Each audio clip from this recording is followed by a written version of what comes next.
Hello everyone, I am Amardeep Kaur and welcome to my channel. C. C has two sounds, k, s. But when we'll pronounce k and when we'll pronounce s. So today we'll discuss this thing.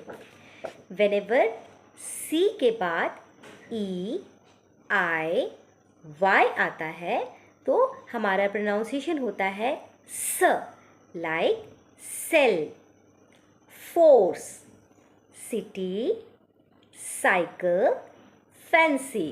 सो जब भी सी के बाद ई, आई and Y आता है हमारा pronunciation होगा स, स.